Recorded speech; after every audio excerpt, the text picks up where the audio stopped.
Hi, this is Warlow from Business Loan Services and welcome to my Friday Business Finance Bulletin, a weekly roundup of news, tips, ideas and strategies on raising finance and dealing with banks.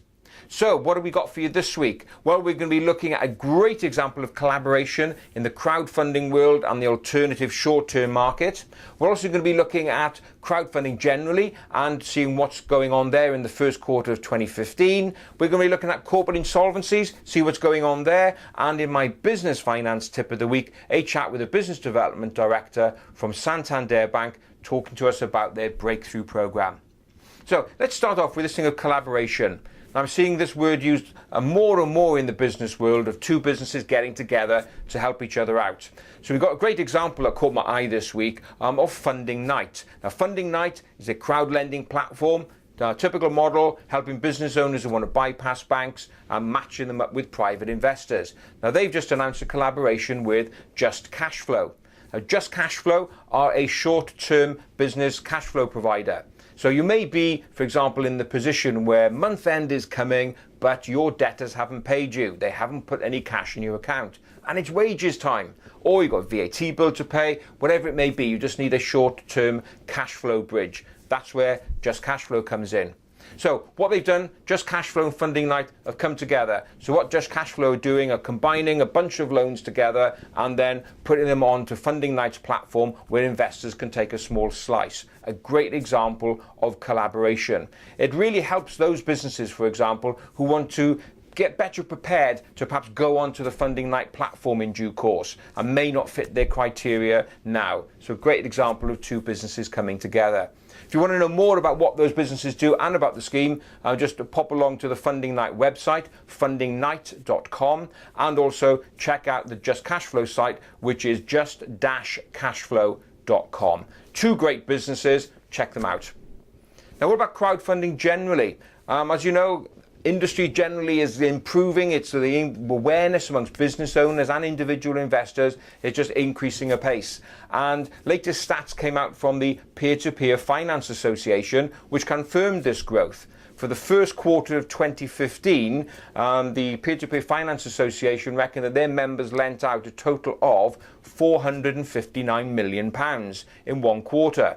Now, the really interesting thing is it's a 33% increase on the last quarter in 2014. So that's a massive jump and certainly something I'm sure that the banks would be jealous of. So just a great example there of how the world is moving ahead and say a lot more awareness amongst business owners of crowdfunding. If you want to know how crowdfunding can work for your business, just drop us an email, info@businessloanservices.co.uk, or visit our website, businessloanservices.co.uk, and hunt out the crowdfunding / peer-to-peer page where I'll explain a lot more on how that works. Now, what about corporate insolvencies?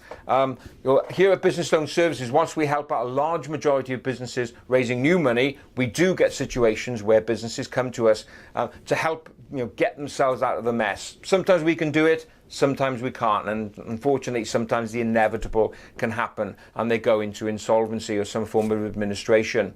Well, some good news. The latest quarterly stats out from the Insolvency service shows that the total number of firms going into some kind of insolvency arrangement is declining. In the first quarter of 2015, 4,052 businesses went into some form of insolvency arrangement. And that's an 11% decrease on the same period last year, which is clearly good news.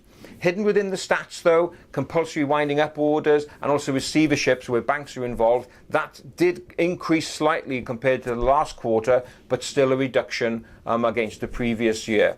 But where insolvency involves HMRC and the banks, they're really heavy, and we do see evidence of everybody really continuing to tighten.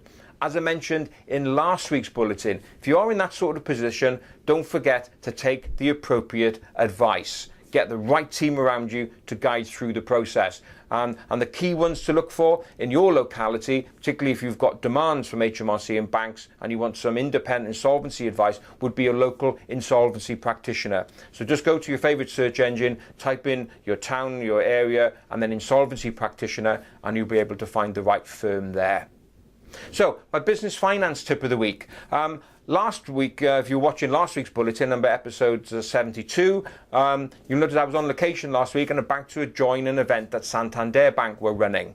Well, after the event, I had an opportunity to catch up with Paul Brooks, who here in South Wales is the local business development director.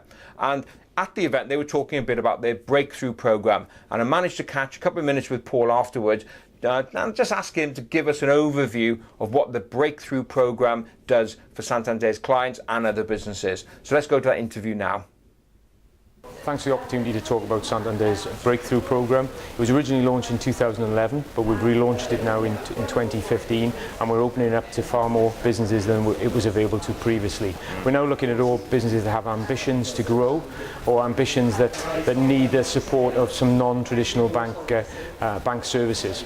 So we have 5 pillars within the breakthrough program that all businesses can access. They don't have to be Santander customers. The first is connections. We're offering networking opportunities with like-minded businesses and people who've made the jump and got the ambitions out of the way earlier. And so connections is the first pillar. Second is the international pillar. We as an international bank operate in 40 countries around the world. We have a lot of expertise that we would like to share with SMEs in the UK to help them grow, to export to foreign markets or to find other suppliers from if they're importers. Thirdly is finance. As a bank, you'd expect us to offer some forms of finance, but these are non-traditional forms of finance, especially if they're looking to grow and potentially don't want to give away equity. So that's the third pillar, finance.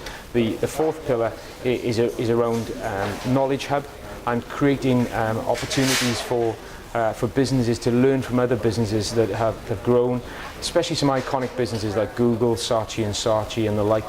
We'll bring business from around the UK to these organisations. McLaren is another example for high-tech manufacturing businesses, and learn from people who've been there before. And talent is our fifth pillar. We recognise that talent in an organisation is the most important thing. How can we maximise it? We offer paid internships to businesses for a 3-month period. So if anybody's out there is interested in that, contact us in Santander and we can put them in touch with universities that can provide graduates. We also have a type of Peninsula law because HR issues, HR contract, of employment, etc. is a very, very difficult area at the moment. We're finding that businesses need that help and support as well. So if you want to know more about how you can access the Breakthrough Programme, remember you don't necessarily need to be a customer of Santander at the moment. All you have to do, pop along to their website, santandercb.co.uk/breakthrough. So that's it for this week. Thanks very much for joining me on this video and podcast. As of this bulletin today, we're also now been able to put this podcast onto iTunes. So if you go to iTunes and search for Business Finance Bulletin, you'll find it there. So you can download this podcast version straight to your phone as well as watching it on the video. So thanks very much indeed for joining me. As ever, have a great, successful and profitable week, and I look forward to being with you again next Friday. Thanks very much. Bye-bye now.